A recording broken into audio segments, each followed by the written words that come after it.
Hello everyone, welcome to the channel Craze of Commerce. Our today's topic is functions of commercial bank. Now in last video we have seen various types of banks, okay, and we have even seen what role does this banks play. Now in today's topic we are going to see specifically about commercial bank, and these commercial banks are having various functions. First is primary function and secondary function. Primary function consists of accepting deposits, granting loans and advances, discounting of bill of exchange. And secondary functions consist of agency function and utility function. Let's study each function in detail. First, primary function, which is accepting deposits. That means we are a customer, and suppose HDFC is a bank. Now I want to deposit some money into the bank. This is accepting deposit. That means bank is going to accept our money. Bank is going to accept our deposit. Now they are of two types. Let's see. Time deposit. Time deposit, the word itself says that the deposit is for some specific time. First is fixed deposit. Fixed deposit means some amount, say rupees 50,000, you are going to deposit into the bank for fixed period. Suppose for 1 year, okay, and after the 1 year gets complete, you are going to get the amount that is 10,000. Along with that you will get some interest. So this is the concept of fixed deposit, and you cannot withdraw the money before 1 year, before the time period.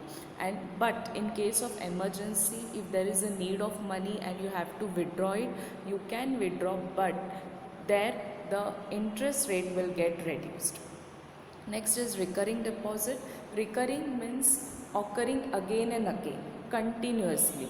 So here, suppose this account is basically opened by salaried person, okay, and the salaried person, out of his salary, he diverts his funds towards the recurring account every month.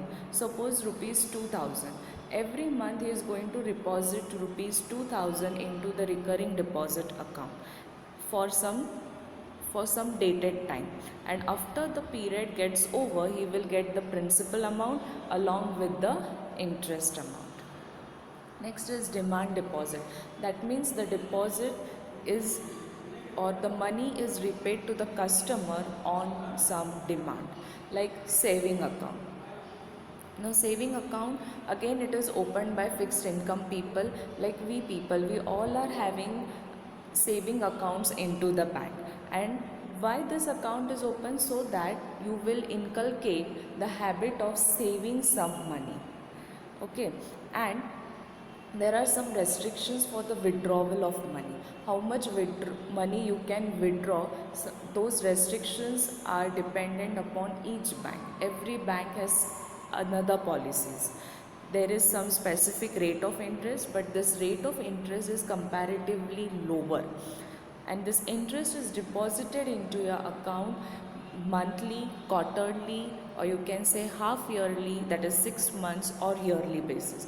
This rate, the interest amount may vary from bank to bank and from the amount which you are depositing into the account. Next is current account. This current account facility is available to only to the businessmen or to the firms or to the organizations, you can say. There is no restriction on number of deposits and withdrawal. We saw in saving account that in saving account you are having the restriction for how much amount you can withdraw for a specific month, you can say. But in current account there is no such restrictions given by banks, and overdraft facility is available for only current account holders. Now what is overdraft? Overdraft means even if your account is having zero balance, you can take or you can get the benefit of having more money from the banks. bank will give you some money to use, and as and when the time period gets over, you have to repay that money to the bank, and no interest is paid on this account. Interest is paid on fixed deposit account, it is paid on recurring account, it is paid on saving account, but on current account you will get no interest.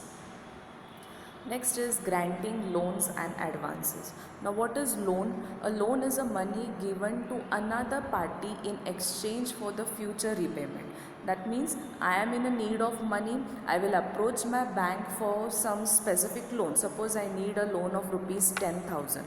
So I will approach my bank, I will complete the formalities, and bank will give me the loan of rupees 10,000, and in return I promise to the bank that in future date I will repay those 10,000 to the bank. Now again, these loans are of three types. First is short term loan, medium term loan, and long term loan. Short term, the word itself says that it is for some short period. Now what is the short period? The short period is 1 year. So the loan is given up to 1 year for meeting your working capitals. That means day-to-day transactions which you want to carry out into your business. For those purpose, bank will grant you a loan, and you have to repay that loan within 1 year, or you can say once the period of 1 year gets over, you have to repay the amount. Next is medium term loan, where the period is for which starts from 1 year to 5 year, and that is again for meeting your working capital as well as your fixed capital requirements, some fixed assets which you have to purchase for your business. For that purpose, bank will give you a loan. Next is long term loan, which is for more than 5 years. Clear?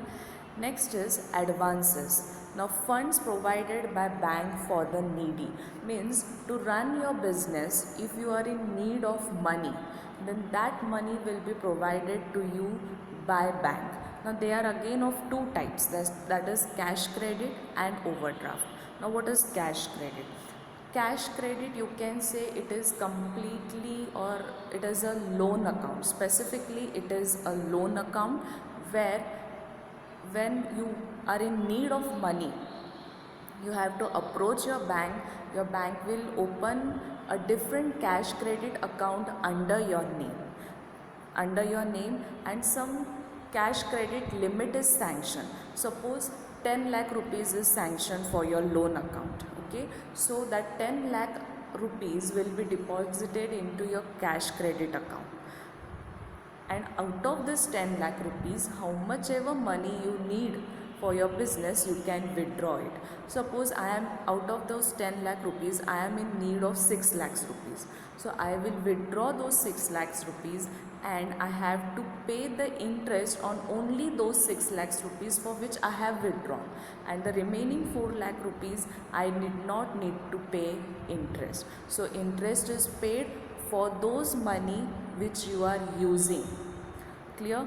And cash credit is given to the borrower against his current assets, means you have to give some guarantee to the bank that I am going to repay this amount, and if I am not able to repay the amount, the guarantee which I am giving, the guarantees are like the shares, stocks, bonds, you can take it away from me.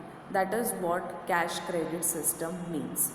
Overdraft. Now overdraft is somewhat similar to cash credit, but for overdraft separate account is not open, and as I said, overdraft facility is given on current account for business purpose, right? This facility is generally given to the respectable and reliable customers. See what happens in cash credit. In cash credit you have to give some guarantee of current assets like your shares, stocks, bonds, that if you are not repaying those amount, your shares, stocks and bonds will be purchased by banks. But in overdraft you are not giving any kind of guarantee, but the banks are giving you money on your credit worthiness, on the goodwill which you are having into the market. If your goodwill is quite good, it is very nice, your credit worthiness is very strong, then and then only bank will give you overdraft facility.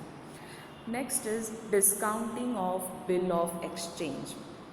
Now see, it refers to a facility in which holder of a bill of exchange can get the bill discounted with the bank before the maturity. Now what does this mean? For an example, suppose there are two parties, A and B. A is a seller and B is a buyer. B is buying some goods from A worth rupees 10,000. Okay, what is happening? B is buying goods from A worth rupees 10,000 and B has promised. Who is B? B is a buyer.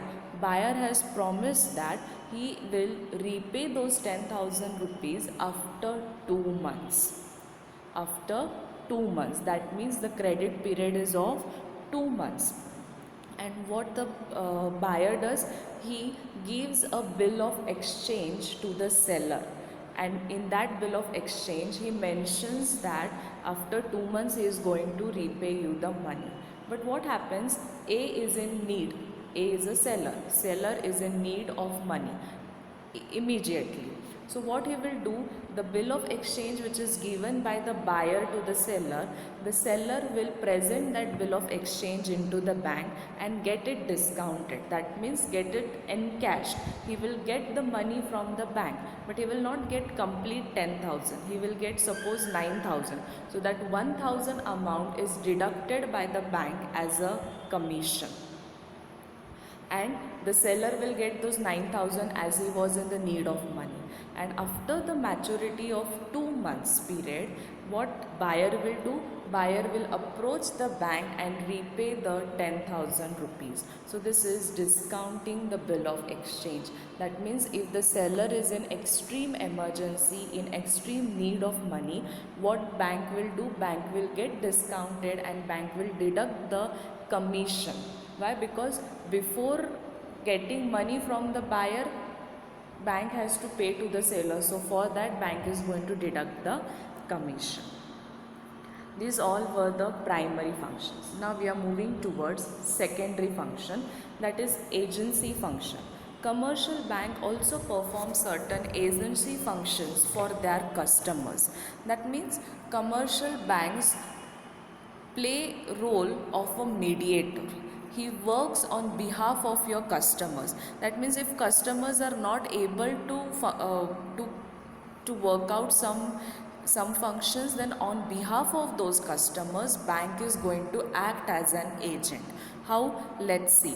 First is periodic collections and payments. Commercial banks collects checks, bills, interest, dividends, subscriptions, rents and other periodical receipts on behalf of their customers.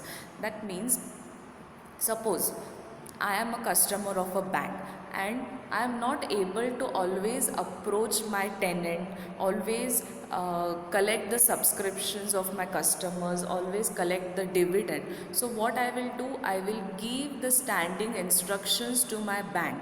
I will give bank as an authority to collect those money on behalf of me. So I need to spend extra time, but on behalf of me, who is spending that extra time? Bank is spending that extra time. Bank is completing all my work. So for that, I need to pay some standing charges to the bank, as bank is doing my work. So this is periodic collection and payments. That means bank is going to do some periodic collections and periodic payments on behalf of me. Next is portfolio management. Commercial banks buys and sells stocks and shares of private companies as well as government securities on behalf of their customers. So management of my shares, management of stocks which I am not able to do will be done by my bank. My bank will check whether this shares is having a huge profit margin, whether it is having or not. This all analysis will be done by bank on behalf of me. Analysis of what? Analysis of buying and selling of stocks into the market. So handling of these stocks, handling of these securities on behalf of me is done by bank. That is called as portfolio management. Next is fund transfer. Banks provide the facility of economical and easy remittance of funds from place to place. Yes, you are all familiar with it. If I want to transfer some amount from India to say America, from, or you can say from Maharashtra to say Gujarat. So what happens? We are transferring some amount from my account to someone else's account. This function is also carried by bank, and that may be you all are familiar with or might be heard about RTGS, NEFT, then demand drafts is there, mail transfer is there. There are n number of modes through which you can transfer the fund from one account to another account. Next is dematerialization. Now previously what used to happen, you have to physically get present into the stock market, into the stock exchange. You have to deal with buying and selling of shares, and after dealing with buying and selling of shares, you used to get share certificate. But there were some drawbacks of receiving these share certificates, as it used to get lost, it used to get misplaced from the person. So what happened, they started converting these documents into electronic form, and this electronic form, to get converted into electronic form, to get the documents into electronic mode, you have to open demat account, and this demat account specifically deals with buying and selling of your shares. So this is what is called as dematerialization. That means you are converting all your documents of shares into electronic mode. Clear? Next is forex transaction. Forex means what? Foreign exchange. Exchange of your currency into the foreign market. Some commercial banks are authorized by the central bank to deal in foreign exchange. They buy and sell foreign exchange on behalf of their customers and help in promoting international trade. Now suppose I want to import some goods from America, and America's currency is dollar and Indian currency is rupees. So I can't purchase those goods in rupees. Obviously I have to convert my money into dollars, then and then only I will be able to purchase goods from America. So converting this money, exchanging this money, foreign exchange, is called as forex transaction, and some commercial banks have been given the authority by the central bank to carry out this foreign exchange. Last is utility function. First is issue of draft and checks. A bank draft is a payment on behalf of a payer that is guaranteed by issuing bank. The check is issued by the customers, whereas demand draft is issued by the bank.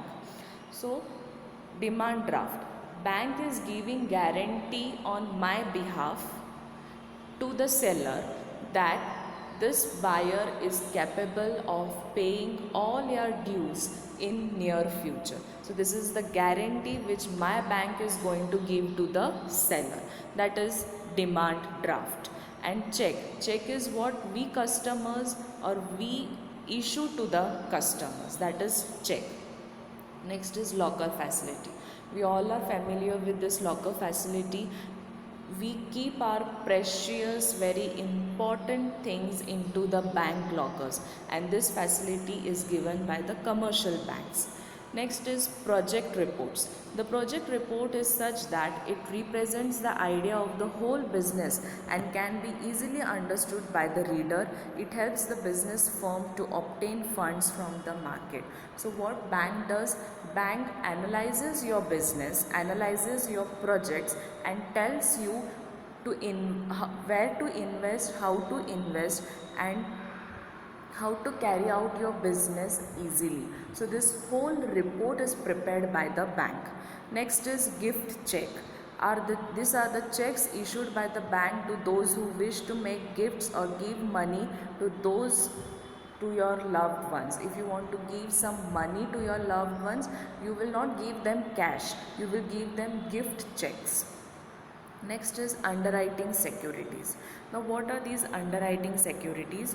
These are the services provided by some large financial institutions, and those large financial institutions are your banks, whereby it guarantee the payment in case of damages or financial loss.